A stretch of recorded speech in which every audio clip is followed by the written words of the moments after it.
When a dismissive avoidant reaches out and breaks no contact, there's generally three main ways that they'll do it. And the most common way is breadcrumbing, giving little cues and clues that they might still be interested, that they might miss you, that they might want to get back together, but never giving you anything of actual substance.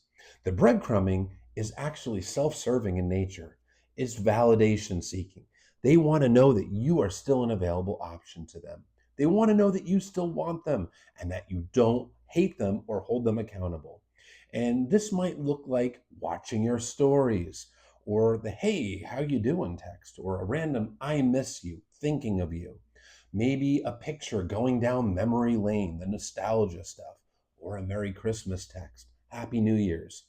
But when you bite on those crumbs, they might banter with you a little bit and then disappear. They might act as if they want to get back together and then disappear. They're never giving you anything of substance because they got their validation from you. They got that dopamine hit, the reward hormone. They're feeling good. They know you're an option, and there's no pressure on them to recommit because you're still an available option there for them. And you're not holding them accountable.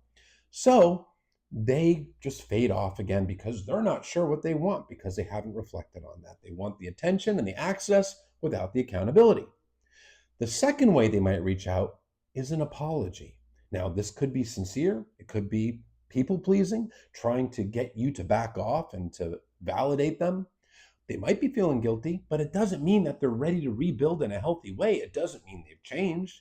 They might recognize that they hurt you and feel some guilt for that, but that doesn't mean that they've actually done anything about it. It doesn't mean they've taken real accountability, which means an action plan to change, seeking professional help like therapy, coach, counselor, something of the sort.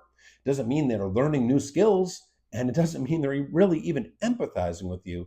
It just means that they're feeling a little guilty for the way they ended it.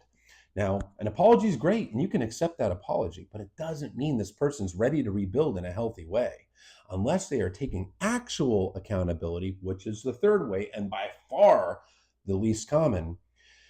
Then there really is no way to rebuild with them because the same wounds that cause them to pull away and run from intimacy are still there. The same triggers are still there. The third way, which is very rare but sometimes happens, is where they take radical accountability, they recognize their attachment wounds, and they're actively working towards healing. And they're showing that they really have remorse for what they put you through, and they're following through with their actions. Anything less than that, it's not going to give you any different result. And the best thing you can do is hold your boundaries and do not get back together with them unless they're showing you that they're committed to working on themselves.